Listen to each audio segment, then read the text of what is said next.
Welcome to Breakthrough. I'm your host, Sharon Joseph, and I'm always excited to come to you live right here on YouTube and Facebook. We began a series last week about things you need to know about achieving your goals or your dreams, basically. And the objective is to help you understand one, what you've got inside of you. You've got a gift. You've got something that this world is yearning to have. And you sometimes don't even know it. But I'm here to help you identify that special gift in you. And then in the next series, I'll help you figure out how to go about making it useful so that the world can pay you for your gift. How great is that? Last week, I began part one, sharing with you things that you really need to understand, 8 things that you needed to understand in order to accomplish your dream. And today, I'll continue with another 8. I may just recap really briefly before I go into the next session, the next set of things you need to know shortly. But before I do that, I must acknowledge my helper. Gary is, well, my audience of one in studio, and he has been an amazing helper in helping me get this program up and running, and I'm always so grateful for him. So thank you, Gary. Love and appreciate you so very much. Okay, so let's get started. Last week, we spoke about a few things that you need to know about achieving your dream. And one of them is that number one was your dream is anything you want to become, do, have, or do rather during your lifetime. Number two was, by the way, I hope you've got your pen and paper so you can write these down because I think they'll be useful for the rest of your life. Number two was that your dream must be believed, pursued, and protected to be achieved. So, so important because sometimes we take our dreams for granted and it must be protected to be achieved. I'm not going to go into details in these. This is just a quick recap from last week. Number three was that your dream can come true regardless of your personal limitations. And I didn't talk a lot about this last week, but I'll just share it with you briefly. If you are a person with one hand, guess what? Your dream involves you operating and accomplishing your dream with one hand or one foot or one eye. Whatever you think your limitations are, your dream is built into that. Number four was that your dream should always determine what you do first every morning. Number five was that the dream you are pursuing will always control and dictate your daily conduct and behavior. Number six, your daily conversation is a portrait of your passion for the dream you are pursuing. And again, if you want to have more details on these tips I gave you last week, check out my YouTube channel for last week, part one of this session on achieving your dreams. Number seven was every daily appointment should be a stepping stone towards the fulfillment of your dream. And number 8 was your dream may birth changes in your relationships. These are all so true. Again, if you want more details, go back to the program part 1 or the beginning of achieving your dreams to get more insights and details. But for now, this is Breakthrough, and we are continuing part 2 on achieving your dreams. Today, I want to be really strategic in what I share with you. Everything I share with you is important, but I want to be strategic because this is so critical to us living fulfilled lives. And if you're now joining me, thank you for joining me. Please do share this broadcast. Subscribe to my YouTube channel, Sharon A. Joseph DTM on YouTube, and be part of my audience. And every new broadcast I do, and I do present broadcasts on a weekly basis, you'll be one of the first to know. So I think that's a pretty cool thing. Okay, let's start this week. Number 9, I gave you 8 last week, so number 9 this week. And by the way, before I continue, Dr. Mike Murdock is one of my favorite mentors in the world. And these principles I'm sharing with you about achieving your dreams, I may add my own take on them because I live my dream. But many of these principles were created by Dr. Mike Murdock, and I'm so grateful for his mentorship and leadership in this field. So take note. Number 9, your dream will determine who reaches for you. Your dream will determine who reaches for you. And all of these have biblical principles and stories that can help you understand better. But your dreams will determine who reaches for you. Now, if you're dreaming about being a race car driver, more than likely you'll be hanging around people who race cars. And by so doing, your dream will be recognized, and then people will start reaching out to you because they recognize that your dream is in line with what they are also involved with. So your dream will determine who reaches out to you. And it also it depends again on what area of your dream you're working on, right? If you're racing a car, it's different than someone whose dream relates to being in corporate America. Your environments, the people you connect with or interact with will be very different. Number 10 is that your dream should be born within you, not borrowed from someone else. When we talk about dreams, we are talking about our personal dreams as individuals. But I like to use examples of things to show you, to bring it home, basically. Now, if your dream is to produce an orange, you cannot use apple seeds to borrow the seeds of an apple to accomplish your dream. So when it says that your dream should be born within you, everything in life, everything that was created comes out of itself.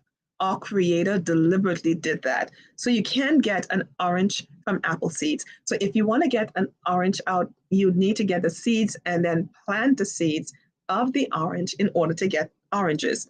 So too with you.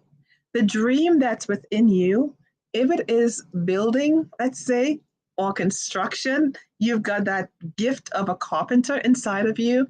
You can't go and borrow the dream of a car mechanic or say, well, I'm going to be a car mechanic, although you're gifted. People know you're gifted in that area of carpentry. They compliment you on a regular basis, but yet still you're trying to become a mechanic because maybe you admire a friend who is a mechanic. It doesn't work that way. If you've got a gift of a carpenter inside of you, you need to work on building and developing that particular gift because you cannot get an apple out of an orange. You cannot get a carpenter out of a car mechanic. Everything flows or reproduces after itself. So your dream must be born within you. You cannot borrow someone else's dream. For example, someone else's dream may be to be a car mechanic. You cannot borrow that dream to try and make the carpenter in you come out. I hope that makes sense. I hope you're getting that. Okay, so you cannot borrow someone else's dream. It must be born from within you. Number 11 is your dream may require a geographical change. This seems so simple. When I was growing up, I thought the only way to become a missionary was to go to Africa or India or Asia or something like that. I wanted to relate, I wanted to reach out and be a blessing to others, but I was afraid that becoming a missionary meant going and to some foreign countries that I didn't want to be in. But can I tell you, your dream may require you to move or to go in some geographical area, but it's never where you hate it. When your dream comes alive, wherever you need to go to accomplish it, your entire being is ready to go and move. It's like wherever you are is just not big enough. It's just not where you ought to be. You get this urgent desire to move, to do something, to go someplace else. So your dream may require you to move geographically. I shared with someone recently that the first time I went on a real missionary trip in New York City was when I moved to Pennsylvania. It's just so weird. I was part of the youth group at Pennsville Baptist here in Pennsylvania, and we went back to New York. I had just moved from New York after 9/11 to this area, and we went back to New York to do a missionary trip on 34th Street to feed the homeless and give them socks and toiletries and so on. Fact is, I had lived in New York City for almost 20 something years at that time, and had never gone downtown on a mission trip to help these people who were right in my backyard. But I wanted to do missionary work. But it wasn't until I moved to another area that the opportunity finally come to pass where I was able to go and do that. And I didn't do it grudgingly. I was excited to go back and be on my knees and talk to people at Penn Station and Grand Central and so on about the Lord. So I'm telling you that your dream may require you to move to a geographical location, but generally it wouldn't be something where you hate to go or you hate to be there. Your dream would allow you to be so passionate that where you go is where you will then bloom. You know, I read often and I share with others, we've got to learn how to bloom where we are planted. So if you're in some area now and you're wondering if this is the area, why not work on the dream that is within you? And if you are required to move to a specific geographic area in order to accomplish it, opportunities will come up where you will be able to do that. So don't worry about the geographical area now. Just bloom where you're planted now. Do the best, develop your dream, and do what you can where you are right now. Okay, so that was number 11. Number 12, we have a few more to go. Your dream determines who qualifies for access. Your dream determines who qualifies for your access. If you are thinking about becoming a CEO and you have friends who are on drugs and doing nothing and only want to hang out, you would eventually realize that becoming a CEO means that you need to limit the access of those people who are not doing anything with their lives. It seems so simple, but sometimes we don't get it. We try to hold on to people because we have known them for a long time or because we were childhood friends. Sometimes, because of the dream that is within you, you need to be able to disassociate yourself or determine who qualifies for your access. You want to have people be close to you who can help walk you in the direction of your dream. That's so critically important. And by the way, I'll jump back to well, I'll do that later. I was about to go back to number 11 and share some more thoughts with you about fruits and so on, because Gary helped me do so. I might as well do it. Number 11, we mentioned about geographical area. Geographic areas are really important. When we think of oranges in the United States, 70% of the oranges on orange juice we use comes out of Florida in that specific geographic area. And I was also told that Brazil is another major producer of oranges and orange juice. Fact is, in those specific geographic areas, you get this beautiful oranges and orange juice that is not then transported around the world. So when you think about your geographic area, know that your gifts, it may start in one area, but then end up around the world. So be mindful of that as we go. Okay, so I jump back to geographic change, and then we just did your dreams determines who qualifies for access. Number 13 is your dream should qualify for your total focus. If we are trying to do too many things at one time, we will lose focus because we'll be jumping all around like a bunny rabbit and not accomplishing anything. However, my dream, my goal, my passion is to help you identify your goal, your dream, and live with passion and purpose. That's my entire reason for living, to love others, love them into understanding and living their dream. You would never hear me say a negative word to anyone. Why? I realize that the power of my words are so powerful that if I speak, I want to only speak life to you. And if my objective in life is to help you live purposefully. Everything I do must relate to, everything I speak must speak life and purpose to others. So remember that your dream, it requires focus. And there's so many things in life that could take us away from focus. But your dream should qualify for your total focus. So if things are distracting you, cut them off. I have had, like television, for example, many people are distracted by television. I hardly watch regular television. My greatest my greatest viewing time comes from watching YouTube or doing research on YouTube, learning about this thing called purpose, identifying your purpose, living in purpose, helping others live in purpose. My desire to accomplish my dream is so great that I am so focused. It qualifies for my total focus in that area. And so is yours. If you were to plant as a farmer, plant oranges, if that is your goal, to plant oranges as a farmer and then have it be distributed everywhere, you can't try to plant oranges and apples and pears and grapes and expect oranges to reach the world. You need to almost become a specialist in oranges in order for it to be developed into the great product you want it to be and reach the world. If you don't focus, you cannot get excellence. And only excellence can be exported, appreciated, and people come back for more. So again, we're talking about focus. You need to focus on that area of gifting that you know you have in order to develop it, refine it, make it excellent, and then allow it to be exported to others. Number 14, your dream will require seasons of preparation.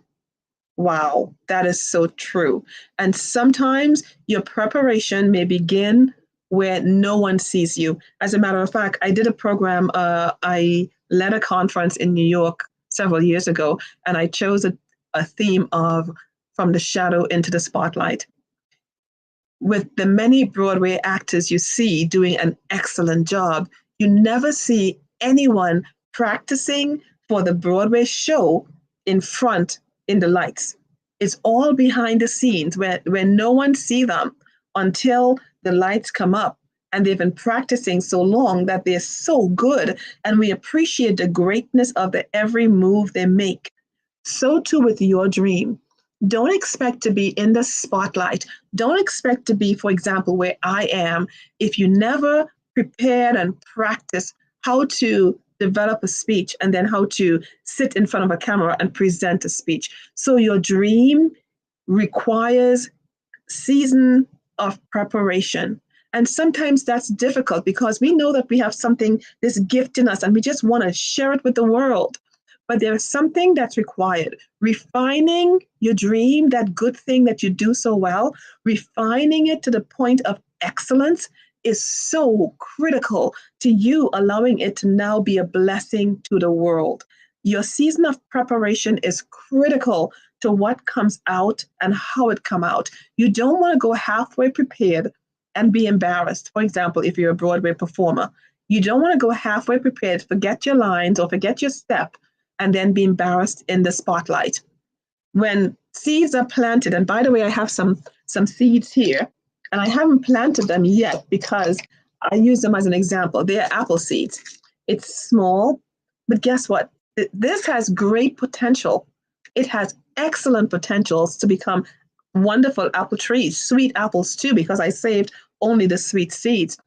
But until the apple seed is planted in the ground, until it's in the dirt, you don't see it when it's planted. You don't see it while it's growing under the earth. It's in that place of darkness. But the darkness is not just because it wants to be there, it has to be there. The process must be completed before it grows into an apple tree. The sad thing about human beings is we live in this instamatic society that we forget that preparation and process is so critical. Think about your driver's license. You don't just go on the street and drive without first learning how to drive and then taking a test to prove that you can drive. before you get your license. So too with your gifts. You've got to prepare, go through the process of preparing. That season of preparation is so critical to where you end up so that you don't crash and burn halfway through your journey. So remember that your dream will require seasons of preparation. And in talking about preparation, we spoke about a farmer and planting the seeds, and then a farmer having to water, well, till the soil first, then water and then till the soil, plant the seeds, water the fruits or plants, and then, oh, he may even have to do something like fertilizing it and taking out the weeds and then continue watering it in order for it to grow. That's a stage of preparation. And even after it's grown, picking the fruit at the right time is also critical, especially if it's being exported or sold. So don't despise your small beginnings. Don't despise where you are now. Understand that in order for your dream to really come out, be excellent, and be a blessing to the world, you need to go through a season of preparation. And it's okay if no one knows about it. No one knows about it because you don't want them to know about it now while you're preparing. Until you're well prepared, you do not want to be in the spotlight because that embarrassment can push you back 10 years of preparation. So remember that. Okay, number 15 actually. So number 14 was your dream will require seasons of preparation. Number 15 is, we have two more, number 15 and 16. Achieving your dream may require an uncommon mentor. I'll repeat that. Achieving your dream may require an uncommon mentor. And I'll share a story with you I had recently with a friend, with someone I know. They had asked me to be their mentor, and I was happy to be their mentor. But I realized after a while that being a mentor is not an easy, especially an unpaid. Well, a mentor is not normally paid. A coach is, but a mentor isn't. And as a coach, I know if someone is paying me to coach them, and they're not taking my advice, I may even call them out on it because they're paying me for something, and I have the right to call them out and say, you're paying me for this. Now, I just want to remind you that here is my advice. Now it's left to you what you do with it. And generally in coaching, you try to help a client come to their own decision. Mentorship, however, it's a different relationship. The mentee, there is a greater responsibility on the mentee who wants to learn from the mentor. And some mentors are they're ornery, they're challenging, they are not very nice people, or not very patient. And it's up to you as the mentee, if you really want to learn from them. Again, the responsibility is on you as the mentee to learn from the mentor. And we had a conversation, and they said, I really wanted you to be my mentor. And I couldn't answer. I didn't answer. And then I said to them, sometimes mentors, it's difficult to have a mentor because sometimes mentors are very challenging, again, or maybe even impatient. So it takes a lot of patience on your part as the mentee in order to learn from them. And it takes a lot of humility on your part as a mentee to learn from your mentor. And they basically said, well, that sounds like kissing someone's butt. I'm like, well, if that's how you see it, then I guess I am who I am today because I have kissed many butts. If you're calling humility kissing butts, I guess I have kissed many, and I will continue to kiss many as I learn that, in her words, by the way, as I learn from people who know more than I do, as I learn from people who I want to aspire to grow in the area in which they have already grown. Being a mentee is not easy, but the results of humbling yourself under someone who knows more than you do in a specific area that you want to know is critical to you achieving your goal, your destiny, your dream. So this one on achieving your dream may require an uncommon mentor. In saying that, I'd also say that uncommon mentors are not very accessible. And sometimes it takes a level of patience on your part, humility on your part. You want to learn something from someone. So you ought to be able to you ought to be ready to do what's necessary to learn from them. And many times, all that's required is a level of humility on your side, on your part, in order to do that. Okay, enough about uncommon mentors. Don't be afraid to approach someone who knows more than you in a specific area, especially as it relates to you accomplishing your dream. Don't be afraid to wait on them. Don't be afraid to be patient or pursue them. They've got something you want. Go after it. Have you ever seen a mouse or a cat that's hungry running after a mouse? And he would say, well, that mouse is running too fast. I'll leave him alone. No, the cat runs after the mouse as if his life depends on it. And generally, he gets it. So I'm saying to you, go after uncommon mentors as if your life depends on it. Learn as much as you can from them. They will not always be around. So receive as much as you can while you can. Enough about that one. You can tell that I'm passionate about that one, because many times people expect you as a mentor to spoon feed them and hold their hands all the way. And as a busy person, you don't have the ability to do such. There must be a desire on the mentee to want to learn and pursue and grow as well. Okay, final thought for today is your dream is your significant difference to the world. Your dream is what makes you truly significant and truly different. Again, your dream is your true significant difference from anyone else. And that, I think, is one of the most challenging things we all deal with. We want to be like someone else who we think is better than we are, versus becoming the best that we can become. So I'm challenging you that when you look at someone else and you think about how great they are, it took work to become who they are.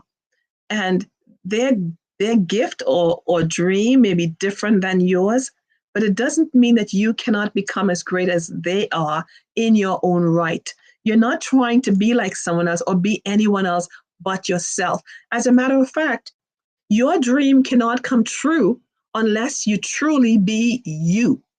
The importance of you and you accomplishing your dream and bringing it to the world can only be accomplished if you are truly yourself, if you truly use your gifts and not try to borrow from someone else or be someone else. Okay, I've poured a lot on you today, and I hope you got them. And I hope you're able to reassess how you're thinking and how you're spending your time and the relationships you're building so that you can truly make use and live your purpose. Can I tell you, if you're not living your purpose, life is not worth living. It's plain and simple, because you'll be living every day wasting your life, basically. You'll be living daily, wasting your life. But if you decide to live purposefully, to identify the gift that is within you, and then go about achieving that dream, that goal, that gift in you, life will be full of purpose, and you'll be living each day excited about life versus being depressed and complaining. You all have a gift in you. I encourage you to use it. May I pray for you? Father, I'm so grateful for the opportunity to share about gifts. I know that gifts sometimes it's hidden inside of us and we don't always find it. We don't always take the time to discover or refine our gifts so that we can be a blessing to this world. But God, you have given each and every single person alive a dream, a goal, a gift to be achieved. Even those who have limitations upon their lives, they have gifts as well. So I thank you for touching hearts and minds to be able to identify or discover the gift that you've deposited in them, the seed of greatness that's currently living within them. Thank you, oh God, for opening their eyes, hearts, and minds and people to help them discover this gift. May you be a blessing. May you bless those, oh God, who need to be blessed. Heal and deliver those who need to be healed and delivered today. We pray these things and we ask them all in the mighty name of Jesus. Amen. So until next week, when I will continue with part 3 about achieving your dreams, I wanted to share 3 things about you with you about identifying your goal, your dream, your goal. The first one is, how do you know what your dream is? How do you go about identifying, refining, and truly making your dream excellent? The first way you know that is anything, any problem, anything that makes you so mad that you want to solve it but you can't, that's an indication that that could be your dream. That's the first of 4 things I'll share with you as we go through this program. So join me next week, because I'll be sharing the other ways in which you can identify your dream and then develop them. So for now, think about this over the next week. What's that one thing, that one problem that infuriates you so badly every time you see it? Your dream has something to do with you finding a solution to that. So until next week, I encourage you to think about that and be a blessing to someone else, because in blessing someone, you're basically blessing yourself. Until then, be blessed and see you next week right here.